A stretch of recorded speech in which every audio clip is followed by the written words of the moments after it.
Bueno, buenas tardes a todos. Lunes 14, post-Chile.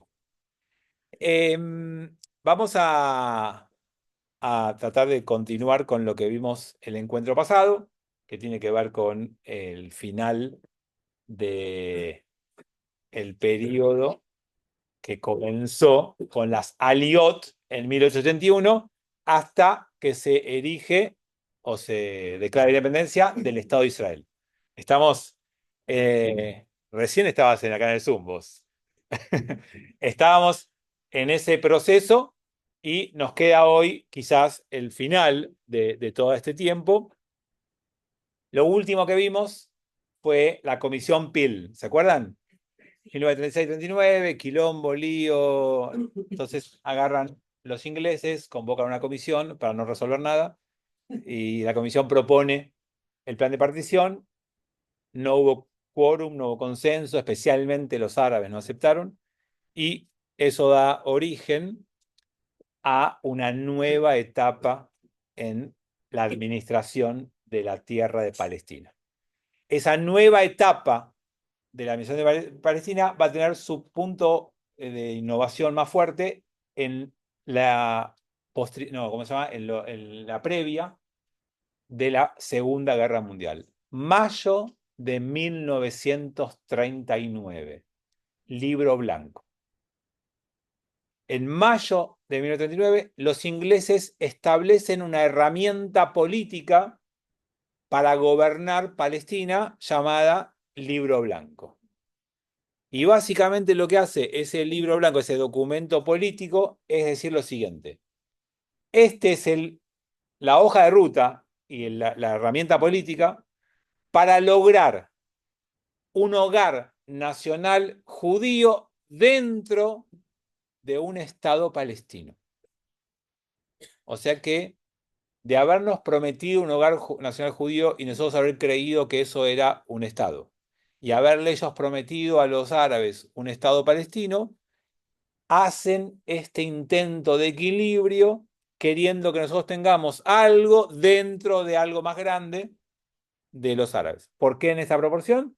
Bueno, la población árabe y la población judía, la árabe era mucho más grande. O sea, después se invirtió, porque la liga continuó y por otras razones más, pero hoy, en aquel momento, no tengo el 1940, en 1940, 39, pero en 1945, 46, 47, la población judía era un tercio de la población total. O sea, había dos tercios árabes y un tercio judío. Y si estamos hablando de 500, 600 mil judíos, imagínense un millón y algo de árabes. Entonces, era lógico que con esa proporción y con los intereses para los ingleses de sus colonias y de sus proveedores de petróleo y todo, era lógico una cuestión así. Entonces el libro blanco no nos deja en muy buena condición y como yo les dije la semana pasada, el punto del libro blanco más traumático, más trágico para nosotros fue que nos ponen un cupo de aliá. Y nos dijeron que próximos 5 años, 75.000 judíos en total. O sea, 15.000 por año, nada. Y después, solamente si los árabes autorizan. O sea, que nos dejaron en un lugar muy complicado en cuanto a lo que necesitamos. Y fíjense lo paradójico, estamos en mayo del 39 y se cierra parcialmente la puerta de la Aliá cuanto más necesaria era. Entonces fue muy trágico, muy traumático todo esto. Además, no se puede vender más tierra a los judíos. O sea, no fue solamente la realidad, fue como lo más grave y lo más traumático. Se sigue sumando gente, esperen que tengo que admitir. Se sigue, digamos, se nos limitaron cosas. eh, Algo paradójico, me acabo de acordar. Yo les dije que nos dejaron del 39 al 44, 5 años, 75.000 judíos a hacer aliyá. ¿Cuántos creen que realmente hicieron aliá en ese periodo?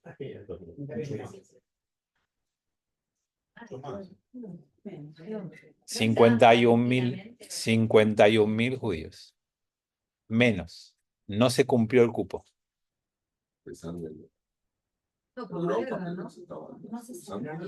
Pero cómo salían, cómo se iban.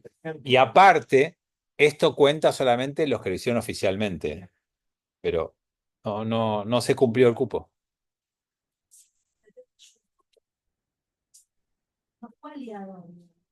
¿Ayudó a qué? No ayudó a que entren a Israel a Palestina, hacia la. Y por el otro, no participaron con Alemania. Pero Inglaterra fue rival de Alemania, no para defender judíos, fue para defender Europa del avance alemán, no por los judíos. O sea, circunstancialmente a nosotros nos sirvió la postura de Inglaterra porque luchaba contra Alemania, pero no lo hizo por nosotros, y de hecho hay un montón de pruebas que muestra que los aliados podrían haber hecho, los aliados me refiero a Inglaterra, Francia, Estados Unidos, podrían haber hecho mucho más que lo que hicieron. Nunca bombardearon las vías del tren que transportaba judíos a los campos de concentración y tenían el mapa y el pedido de judíos mucho tiempo antes. No lo hicieron. Entonces, no se metió en la guerra por un tema nuestro, y está bien, nadie se va a meter en una guerra por esa razón. Se metió en una guerra contra Alemania por el avance alemán de la Segunda Guerra Mundial y porque además Alemania los bombardeó, digamos, no es que no salieron por nosotros. Ahora, en Inglaterra no había una postura muy projudía y no nos beneficiaron nada. Leo. Este libro blanco hace referencia a un cupo de aliá y también a que va a haber un estado judío dentro de lo otro, no entendí esa parte. Un hogar nacional judío. El hogar nacional era lo que decía la de Balfour. Claro, la declaración Balfour. ¿Sí? También hace referencia a hogar nacional. Son las mismas palabras. Lo que pasa es que el pueblo judío entendía que ese era el primer documento para llegar a un Estado. Y yo les dije, por más que no tengamos ese documento, el pueblo judío se comportó como si existiera, porque construyó todas las instituciones necesarias para que haya un Estado. Pero gracias a eso logró. No, tampoco había Estado palestino, ¿no? Porque los palestinos rechazaron eso. Entonces ni siquiera aceptaron eso. Si ustedes miran hoy la historia para atrás, voy a decir algo medio paradójico y a ver, Julio, te dejo. El mundo árabe debiera hacer un estudio autocrítico muy serio de sus dirigentes, cosa que no pueden hacer, pero muy serio, porque no dejaron oportunidad sin perder. Y todas las oportunidades que perdieron, vistas hacia atrás, fueron todas mejores que lo que tienen hoy. Siempre. O sea, podrían haber tenido un Estado palestino sin que haya un Estado judío. No lo aceptaron. Podrían haber tenido un Estado palestino y un Estado judío, donde el Estado palestino era más grande que el Estado judío. No lo aceptaron. Podrían tener un Estado palestino un poquito más chico que el Estado judío. No lo aceptaron. Y hoy les queda cada vez menos tierra, menos opción, menos posibilidad, menos. Y considerar Jordania, ¿no? Que también era parte del mandato de Palestina y se llevó lo mejor parte. Sí, lo vimos en la semana pasada, tal cual. Bien, Julio. Sí, el tema del icónico barco Éxodo entró dentro del periodo de la vigencia del Libro Blanco, ¿no es cierto? No, ahora sí, lo vamos a ver, es en el 1947. Falta un Ok, poquito. ok. Bien, entonces, obviamente, con el Libro Blanco sobre la mesa, lo primero que surge, se los conté, creo, la semana pasada después del título, lo que llamó Aliabet, ¿no? El Blue. La aliá ilegal. Entonces, para que esto ocurra, hubo que hacer esfuerzos para que los judíos puedan escaparse de Europa, porque estamos hablando que enseguida el Libro Blanco empezó la Segunda Guerra Mundial. Cuando terminemos esta parte, vamos a ir para atrás y vamos a hablar un poquito de la Shoah. Pero empezó la Segunda Guerra Mundial, empezaron a ponerse cada vez peor la situación de los judíos, entonces había que organizar a los judíos para que se puedan escapar de Europa hasta el 45 y después del 45 al 48, el esfuerzo de esta Eliabet era trasladar a los sobrevivientes. Fue tremendo, porque imaginemos los primeros años. Cada barco ilegal salvaba vidas de judíos de Europa que los sacaba de las narices o de las cámaras de gas. Y después del 45, estaban los sobrevivientes. Gente sin ningún tipo de recurso, totalmente desnutridos, sin papeles, sin nada, digamos.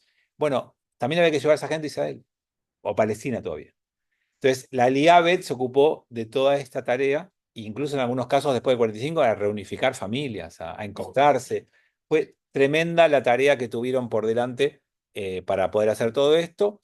Y más o menos la Eliabet logró llevar a Israel entre 100 y 120.000 judíos. En todos los años, desde el 39 hasta el 48. A través de la B. Sí, no me hagas esta vez. Lo hiciste, yo te vi.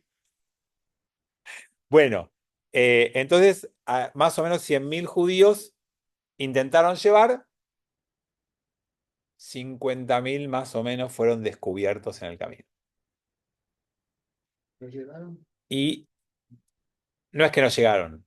Cuando los descubrían, los dos destinos más habituales eran Chipre o Atlit. Chipre, todos conocen. Yo no fui nunca, pero sabemos que es Chipre. Atlit es una cárcel que hicieron en Palestina los ingleses. Y hoy es un lugar para ir a visitar como turístico, porque es un lugar donde los llevaban y los encerraban a los inmigrantes ilegales. Atlit.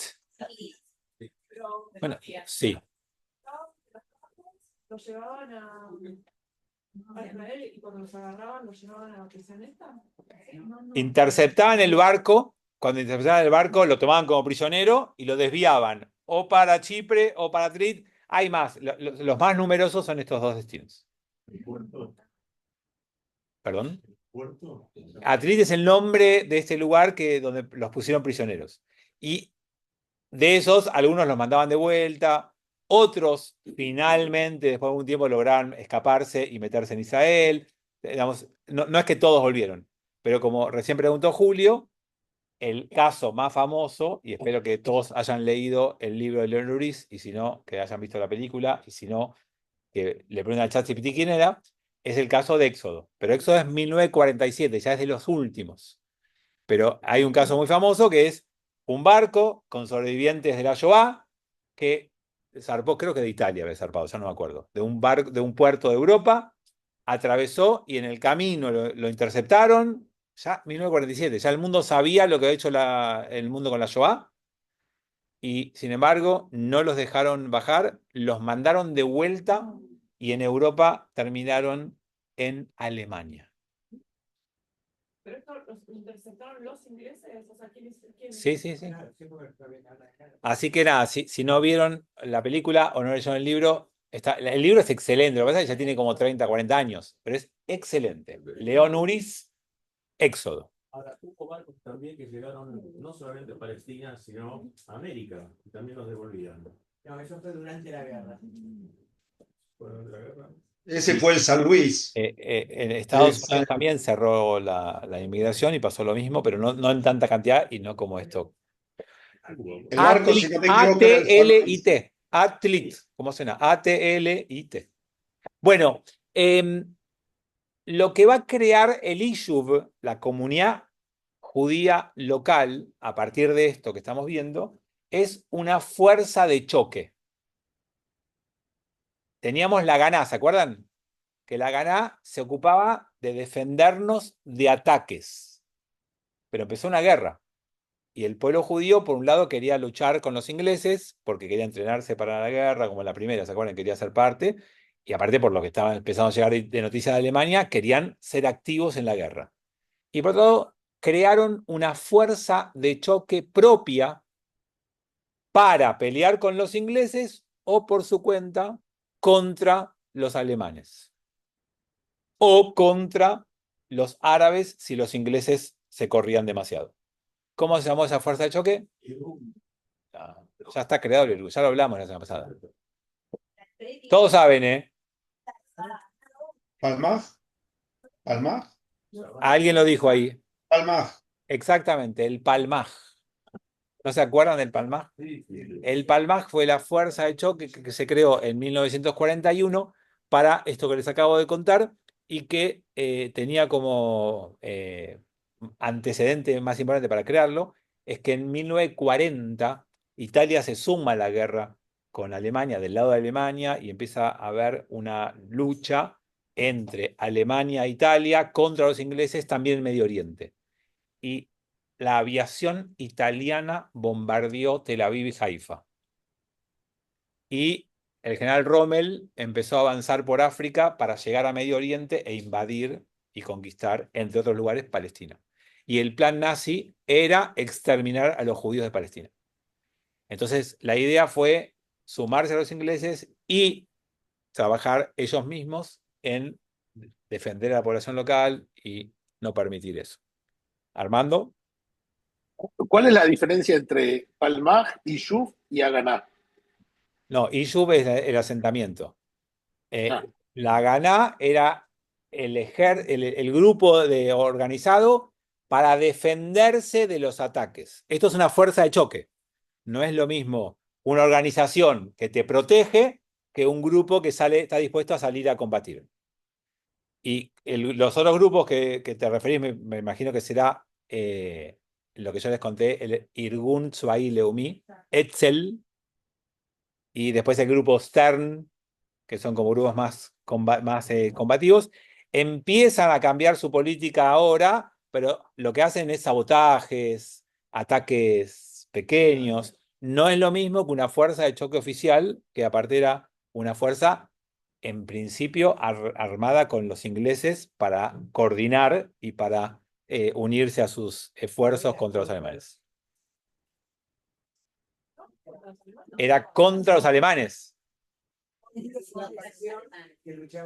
Todavía no. Ahora, en estos años, 1942, se separa fuertemente del grupo principal de la Haganá y del Palmaj y empieza a tener vida propia el Lehi, los Hamei Herut Israel, ¿se acuerdan? El grupo más extremistas, y el grupo Stern, que eran grupos más extremistas y más combativos, más.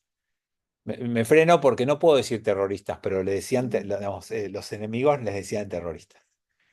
Que lo que hacían era luchar contra los ingleses para que se vayan de la tierra de Israel. Pero estuvieron más activos del 45 al 47, 48. Son los que, por ejemplo, en el 46 o 7 ponen una bomba en el King David.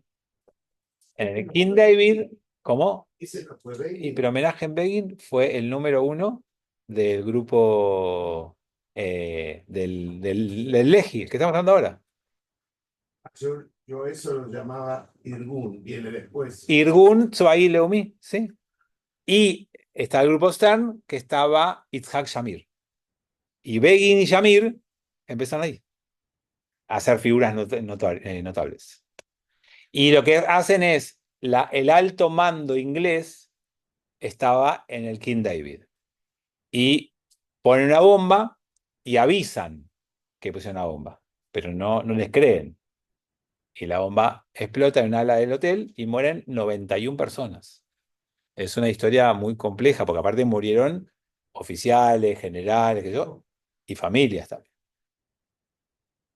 La respuesta judía siempre fue, se avisó, y es verdad, hay un llamado, hay un aviso previo de que iba a volar. Y no lo evacuaron. Querían que los ingleses abandonen la Palestina después del 45, porque los ingleses no estaban permitiendo a los judíos entrar, se habían limitado el ingreso, había sido la Shoah. O sea, el motivo era, váyanse, déjennos a nosotros nuestro propio gobierno. Bueno, vamos a hablar un poquito ahora, va a ser difícil, un poquito de la Shoah. Lo voy a hacer con el permiso de ustedes, desde un punto de vista histórico, no emocional. O sea, intentemos tener como una mirada para poner el mapa histórico de lo que estamos hablando. Para eso vamos a ir un poquito más atrás. ¿Cuándo empieza la Shoah o la Segunda Guerra Mundial? No, la Segunda Guerra Mundial. ¿Cuándo empieza lo que va a gestarse para que se dé la Segunda Guerra Mundial? Muchos dicen en la firma del Tratado de Paz de Versalles de la Primera Guerra Mundial. Las condiciones que se pusieron en Alemania fueron tan graves, tan duras, tan estrictas y tan humillantes que se gestó las bases, sumado a que esas condiciones generaron un clima económico muy malo y de muy desestabilizante y de mucha inflación y de muchos problemas, sumado a que viene la crisis del 29, ¿se acuerdan? La bolsa en Estados Unidos, eso es un crack mundial, entonces inflación, recesión, escasez, todo lo que ustedes quieran, es terreno fértil para miradas extremas. Había habido en la década del 20 un personaje extraño que había empezado a hablar de cosas de este tipo y sobre todo a generar un movimiento extremista que lo metieron preso porque quiso hacer un pequeño golpe en el 20 y pico y terminó preso. Cuando estaba preso escribió un libro que se llamaba Mi lucha y ahí puso todo lo que pensaba hacer contra los judíos, pero no tenía gran lugar. Finalmente, con las condiciones tan malas de lo económico y ese clima previo, permite en una elección salir tercero. Había un gobernante que era muy mayor, ¿cómo se llama? Sí, no sé ni cómo se pronuncia. Eh, ¿Cómo? Hindenburg, ¿no era? Sí, ese, Hindenburg, no sé cómo se pronuncia exactamente, estaba a cargo, había un partido, un segundo y sale tercero. Lo convence para aliarse con él como dos fuerzas para poder gobernar y aliado con él, él era una persona muy mayor, se muere, entonces termina claramente concentrando el poder, convoca elecciones en 1933, gana esas elecciones porque no permite la presentación de otros partidos, unifica y cierra el Parlamento y empieza una dictadura nazi en Alemania. Y esa dictadura nazi que toma el poder con unas elecciones medio complicadas, donde no gana y convence y hace un acuerdo, y a partir de ese acuerdo empieza a escalar y se transforma en canciller y queda solo y puede tomar el poder, esa misma persona va a dar un paso más en 1935, donde va a declarar lo que se llaman las leyes de Nuremberg. Y va a sacar un comunicado de leyes, o sea, dándole legalidad a lo que hace, totalmente discriminatorias hacia los judíos de Alemania. A grandes rasgos, esa ley lo primero que hace es definir quién es judío, y judío es aquel que tiene por lo menos un abuelo judío, porque los alemanes eran prolijos y legales, no buenos, pero legales. Entonces, se define quién es judío y a partir de ahí se definen todas las restricciones que estos judíos tienen a partir de ahora. No se pueden casar con arios bajo pena de muerte. No pueden caminar por la calle si hay un ario caminando por la calle. Tienen que cruzar o bajarse de la calle. No pueden tener profesiones independientes. No pueden entrar al ejército. No pueden ser empleados públicos. No, toda la cantidad de cosas que no pueden hacer y toda la cantidad de cosas que tienen que cumplir o pagar de más. Todo esto sienta las bases para que ese nazismo se transforme ya en algo que, visto retrospectivamente, era obvio en lo que terminaba. La gente que estaba ahí como judía dijo, esto en la historia nos pasó tantas veces, va a gritar un poco, va a durar un poco, lo van a voltear y va a venir un cambio. Y lamentablemente muchos apostaban a eso y se terminaron quedando, porque todavía se podían ir de Alemania. No estaba restringida la salida de los judíos de Alemania. Avanza el nazismo en Alemania, se empieza a expandir cada vez más y logra dos anexiones claves sin disparar un solo tiro. En 1938, Alemania anexa Austria y anexa Checoslovaquia, porque necesita el espacio vital, necesita expandir su lugar y avanza con su retórica de guerra y Europa con su política de apaciguamiento. El error más grande que cometió Europa en esa época. Apaciguamiento se llama a que Francia e Inglaterra entendían que decirle que sí a Hitler en los avances que hacía lo iba a tener tranquilo y no iba a haber guerra. Miren cómo se equivocaron. Entonces, esto implicó un fortalecimiento de Hitler y su figura interna, porque todo lo que hacía, lo hacía sin ninguna restricción de ninguna clase y nadie le hacía frente. Y entonces, dentro de Alemania se veía como el Führer imponía su voluntad cada vez más fácil. Austria fue un país más antisemita que Alemania, creo. Sí, sí, por supuesto. Más antisemita. Bueno, este avance de Hitler va a tener hacia los judíos un momento clave ante la Segunda Guerra Mundial, que fue la Kristallnacht. 9 de noviembre de 1938, se produce el primer pogrom dentro de esta Alemania nazi. Un pogrom es un levantamiento de la gente con las autoridades mirando por un costado o incentivando a que lo hagan, y un destrozo de la vida judía en proporciones importantes, sin ninguna consecuencia para los que lo provocaron. Y eso fue. O sea, se levantaron, quemaron sinagogas, rompieron negocios judíos, mataron gente, violaron mujeres, hicieron todo lo que quisieron durante del 8 al 9 de noviembre del 38, y cuando termina todo el desastre de lo que hicieron, el veredicto del gobierno alemán fue: la comunidad judía provocó destrozos y los debe pagar. O sea, encima le pusieron una multa a la comunidad judía para pagar todo lo que se había roto en ese destrozo que hicieron en la Kristallnacht. Entonces, esto cada vez se hace más insostenible la vida en Alemania, pero no se logra un éxodo masivo porque tampoco tenían a dónde ir, nadie los recibía y era una situación muy compleja. Entonces, cuando empieza la Segunda Guerra Mundial, 1 de septiembre de 1939, es cuando Alemania invade Polonia. Y ahí pasa algo gravísimo para nosotros, gravísimo, porque las leyes de Nuremberg y la Kristallnacht y la situación cada vez más difícil afectaba a 500 a 600.000 judíos. Cuando toman Checoslovaquia y toman Austria, se suman algunos cientos de miles de judíos más. Con Polonia se suman 3,5 millones de judíos más. Polonia era la mayor concentración de judíos de Europa y de repente se ven 3,5 millones de judíos más bajo el dominio nazi. Y encima Polonia no resiste nada. La invasión a Polonia fue una conquista de pocos días, creo que total 40 días, pero no lo estoy diciendo de memoria de cuando lo estudié de adolescente, pero pocos días fue una conquista muy grande porque además fue producto de un pacto secreto con Rusia, con Stalin. Y entonces dividieron Polonia, 2 tercios se queda Alemania y 1 tercio se queda Rusia. Atacaron cada uno, bueno, la Unión Soviética, perdón. Cada uno atacó y fue simplemente una conquista muy sencilla.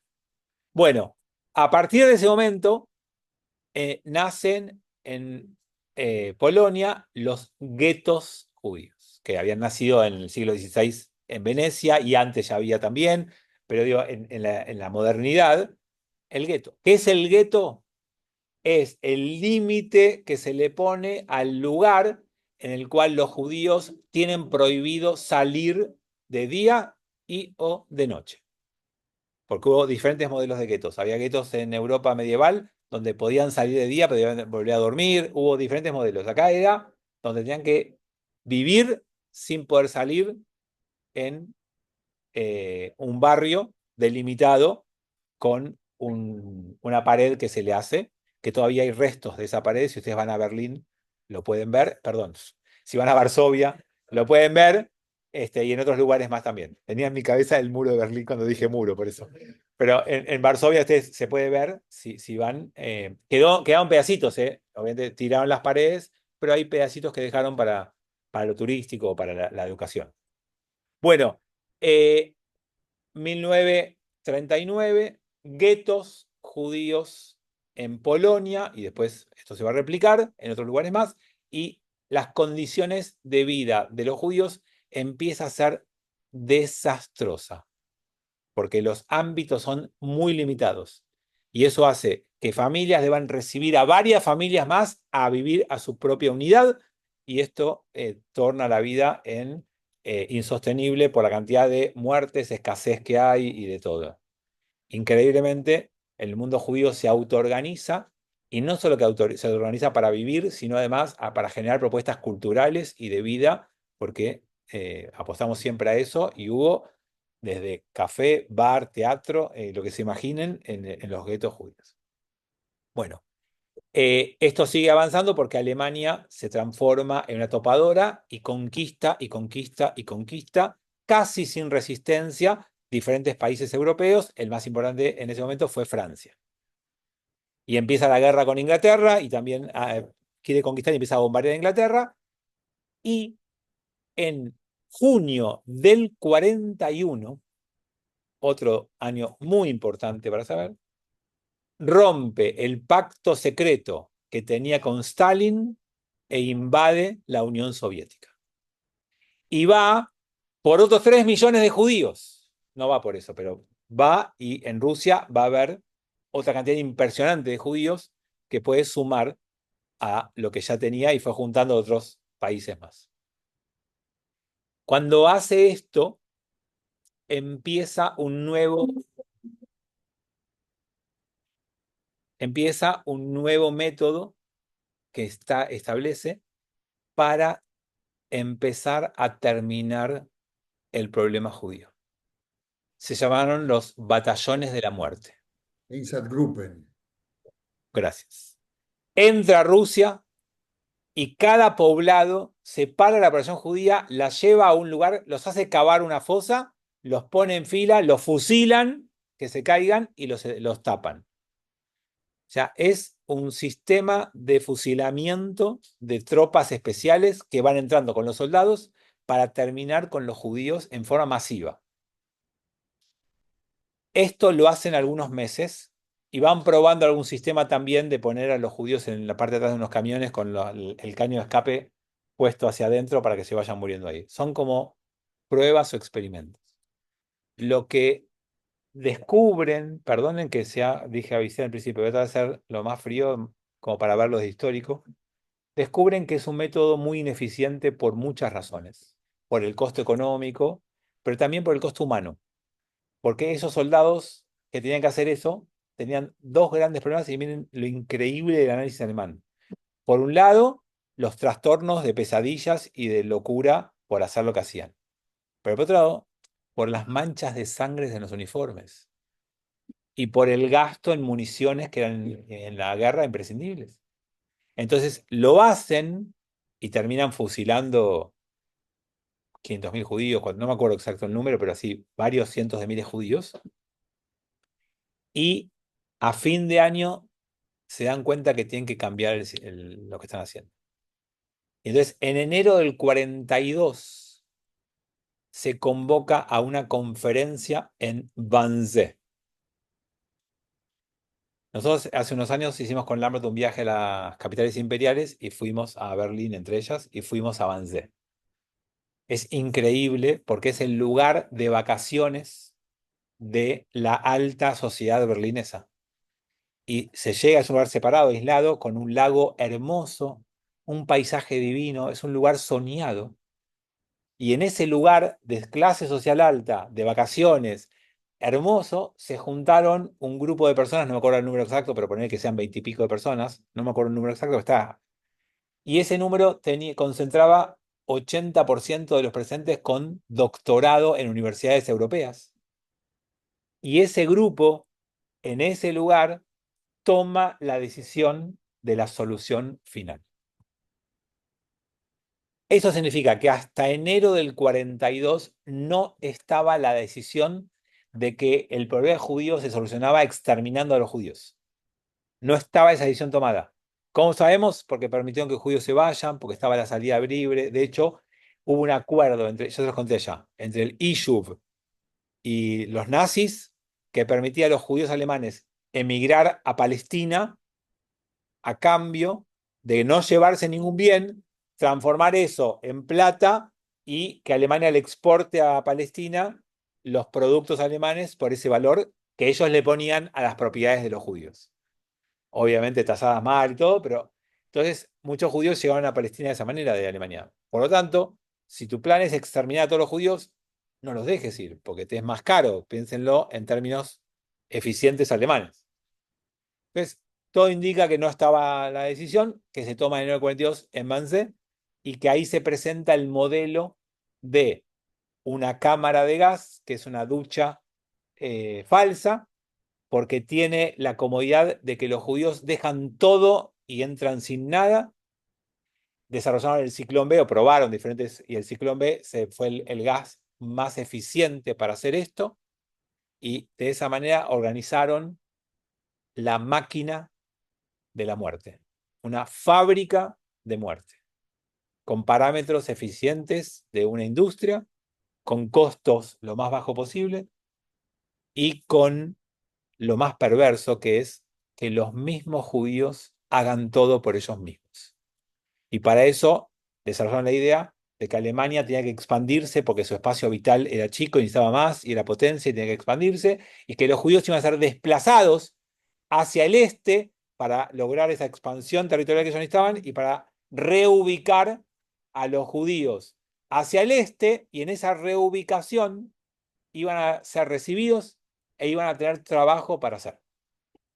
Y con eso lograron que los judíos se dejen llevar para ese traslado y para esa reubicación, y con toda la eficiencia que eso implica, pocos soldados y poco gasto les permitió trasladar a 1.000.000 de personas, 1.100.000, a Auschwitz y asesinarlas. Y un poco menos a Treblinka y un poco menos a cada uno de los campos que se fueron haciendo. También vino una descendiente, me parece, que estaba viviendo acá en Argentina, me parece, hace 2 años atrás. Puede ser. La película sí, no me acuerdo si vino, pero sí. Hoy es un museo y vale la pena ir, y ahí te explican todo lo que pasó, lo que se decidió, cómo fue. La verdad que es tremendo, por lo que les dije, por el lugar, por el entorno, por los títulos académicos que tenían las personas que tomaban esas decisiones. Es la barbarie, más barbarie que puedas imaginarte. Bueno, cuando se aplica este sistema, se construyen por primera vez campos de exterminio, que no es lo mismo que campo de concentración, que no es lo mismo que guetos. Campos de concentración hay desde antes del comienzo de la guerra, porque mandaban a los políticos ahí. Y mandaban ahí después a los homosexuales, y mandaban ahí a gente con discapacidad. O sea, campos de concentración, guetos, y acá aparecen los campos de exterminio. Y los campos de exterminio, en su gran mayoría, se construyeron en Polonia. Y casi todos, no todos, a veces hay en otro lado, pero los más grandes, los más importantes, en Polonia. Y todos cerca de una estación de tren. Y siempre el sistema de traslado eran trenes, porque el de los camiones era muy ineficiente, era muy caro, porque, ¿no? ¿Está bien? Bueno, lograron esto. ¿Cómo? Aplicaron esta fábrica de muerte cuando estaban bárbaros en la guerra, que fue el 42 y el 43, y cuando empieza el declive alemán, con el día D, la invasión en Normandía y con el contraataque ruso y demás, siguen haciéndolo a todo vapor. Y cuando las cosas se complican, nada hace perder el esfuerzo por seguir haciéndolo, y hasta el último momento que pudieron lo hicieron. El punto de inflexión en esto fue el 27 de enero de 1945, cuando los rusos liberaron Auschwitz. Y hasta el día de hoy, para el mundo no judío, el día de conmemoración del Holocausto es el 27 de enero, por la liberación de los rusos de Auschwitz, que ya lo encontraron vacío y que dio origen a la Marcha de la Muerte, cuando los alemanes, cuando veían que los rusos venían, obligaron a los pocos prisioneros que quedaban y a la gente que trabajaba en el campo a empezar una marcha hacia Alemania, y caminaron durante no me acuerdo cuánto tiempo, hacia Alemania. En el camino murieron un montón, pero algunos llegaron, porque era, imagínense, enero en Europa.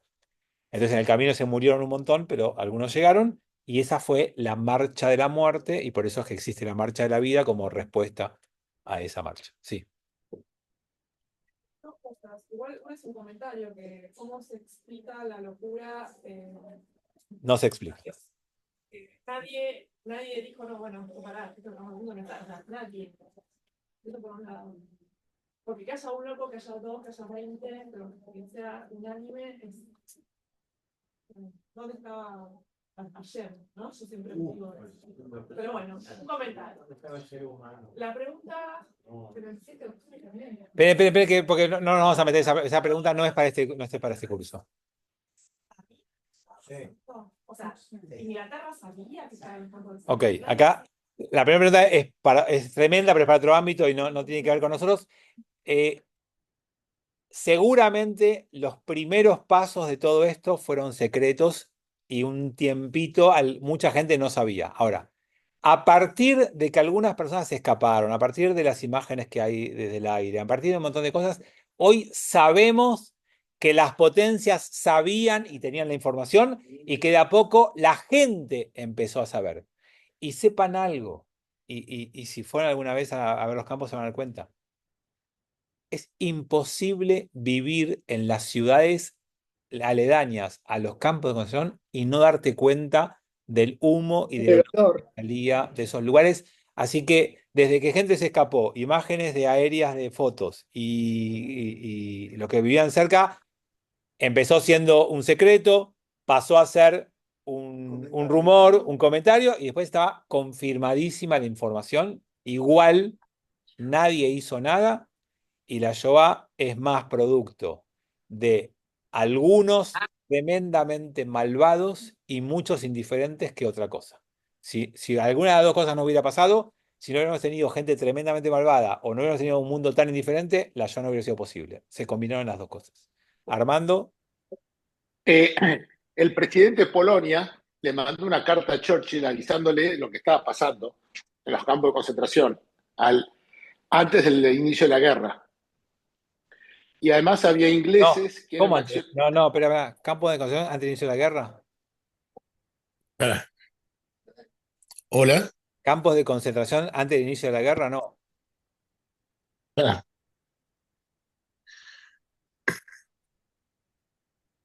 Yo te escucho perfecto. Hola. Yo te escucho perfecto. Que el presidente de Polonia le mandó una carta a Churchill cuando los alemanes, antes del inicio de la Segunda Guerra, ya estaban mandando gente a los campos de concentración. Pero los que mandaron antes, lo dije recién rápidamente, los que mandaron antes del 39, la mayoría eran disidentes políticos, eran comunistas, había homosexuales, y no todos eran exterminados en el momento que llegaban, eran una prisión de esas dictaduras que no, es como, conocen ejemplos, no voy a dar. Son prisiones donde por supuesto que hay exceso de violencia, por supuesto que hay gente que termina muriéndose ahí o siendo matada en esos lugares, pero los campos de exterminio no se abren hasta el 42. Y por el otro lado había ingleses, ciudadanos ingleses, que eran accionistas de la fábrica Bosch, creo que era Bosch, que fabricaba el Ciclón B. Entonces ellos mismos no querían destruir su fábrica. Hay un montón de ejemplos de empresarios y de empresas muy conocidas por muchos, de nombres emblemáticos, que participaron de todo esto y sí, y había intereses económicos, como siempre, y muchas empresas tenían trabajo esclavo judío de los campos de concentración, no de los de exterminio. Entonces, por ejemplo, Bayer y un montón. Bueno, ok, 1945. 1944-1945 empieza el declive de los nazis. 1945, desde comienzo, ya se ve que lo de Alemania no tiene ningún tipo de posibilidad de nada. Y entonces lo que pasa es que se va al búnker de Berlín en la plana mayor, empieza a desintegrarse todo. Hay un intento de asesinato a Hitler antes. que finalmente lamentablemente no se pudo dar, hubiera ahorrado un montón de vidas, y cada vez el núcleo central se achica más y se encierra más en sí mismo, y empieza el avance de los aliados por un lado y de la Unión Soviética por el otro.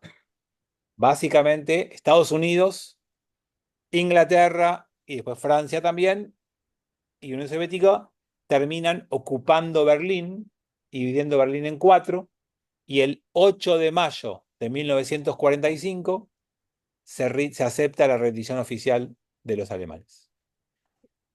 8 de mayo de 1945, el 30 de abril es el día, o el 20 es el día que se supone que Hitler se suicidó en el búnker, pero duró un poco más. La rendición se presentó oficialmente y fue aceptada el 8 de mayo de 1945. Entre paréntesis, para que sepan, la guerra continuó en el Pacífico y por eso las bombas atómicas son en agosto de ese año. 6 y 9 de agosto se tiran las bombas atómicas en Hiroshima y Nagasaki, y después termina la Segunda Guerra Mundial, cuando se rinde Japón.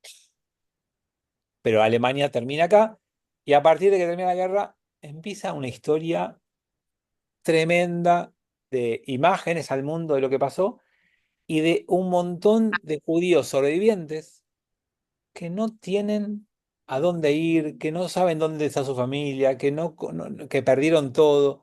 Entonces empieza todo un movimiento para intentar llevar a esos judíos a Palestina, o que se reunifiquen las familias, o que recuperen sus cosas. Y bueno, hay un montón de acciones sobre esos judíos para que recuperen su vida, y por eso en estos años se profundiza el sabotaje de los grupos extremistas en Israel contra los ingleses. Y por eso se entiende lo del King David, y por eso se entienden cosas que hicieron en esos momentos, porque con lo que les pasó y con la indiferencia del mundo, entendieron que la única opción era tomar el destino de los judíos en sus manos y construir un Estado y llevar a los judíos ahí al costo que sea.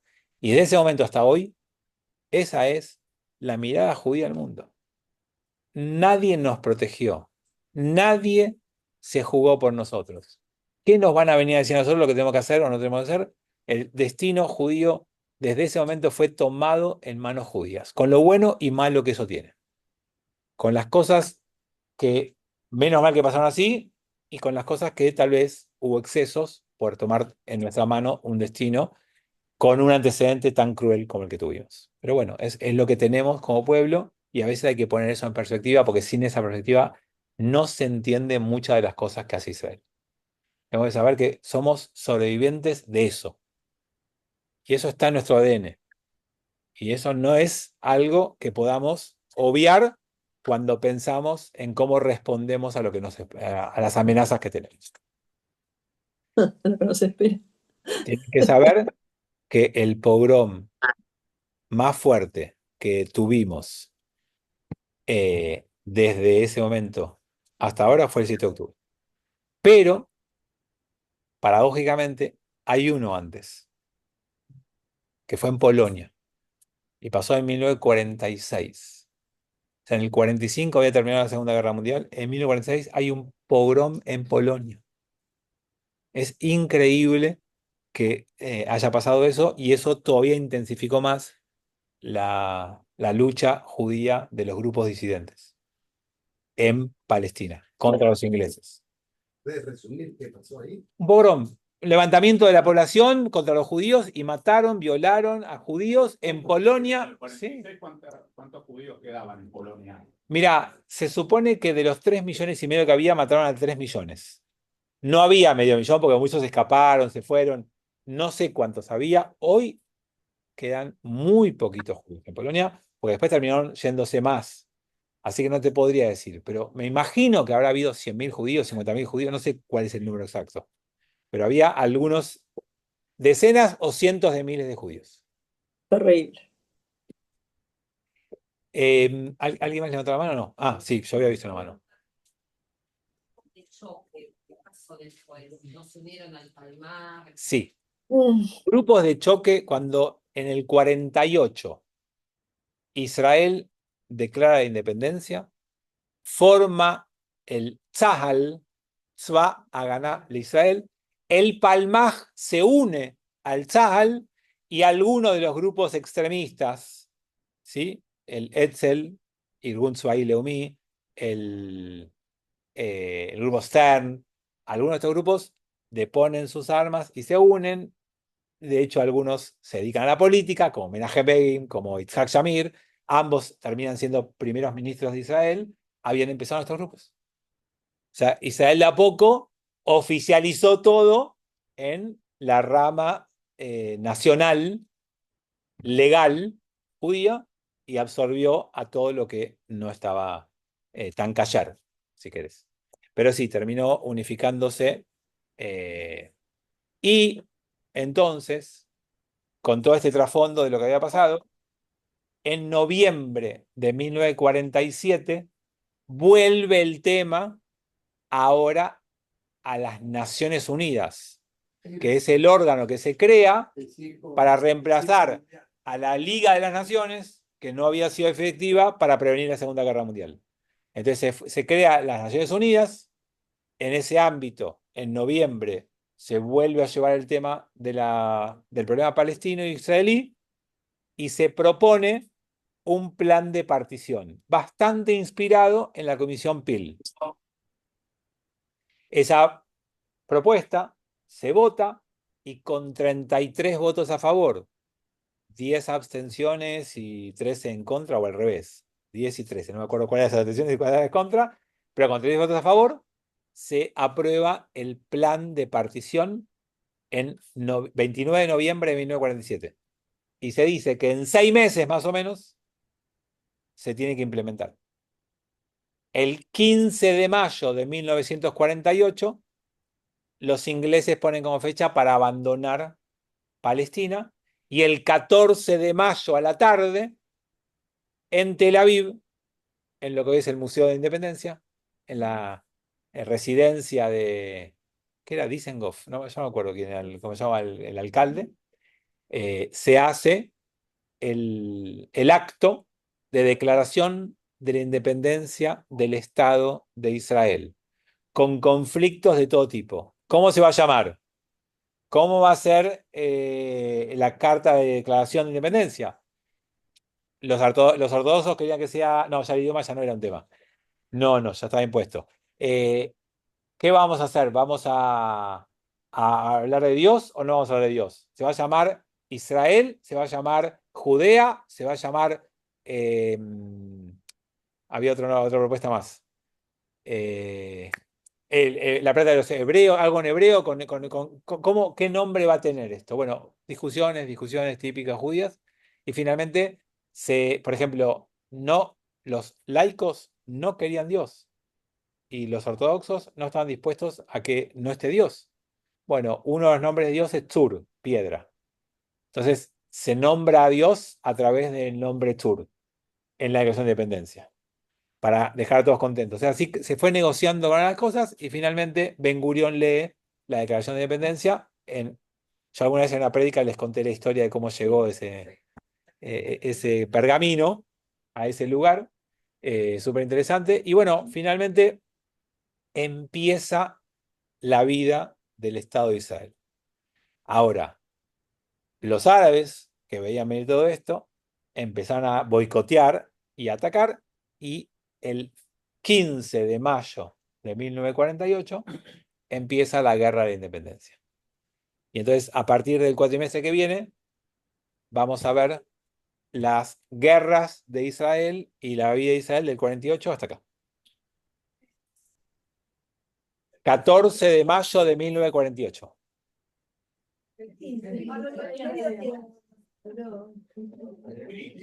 Bueno, cerramos el encuentro de hoy. El que viene ya es vacaciones de invierno, ¿no?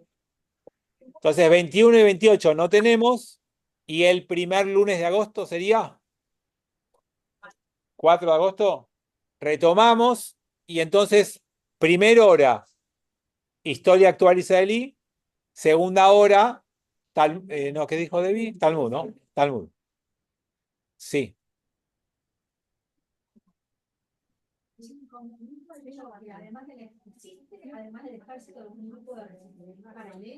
No, una vez que estado oficial del ejército ya no hay más eso. No, hay servicios de inteligencia secretos, pero no es otra cosa eso, no. Está el Shin Bet interno y el Mossad externo. El servicio de inteligencia para adentro del país se llama Shin Bet. Y el servicio de exterior es el Mossad. Chao, amigos. Buenas vacaciones. Gracias.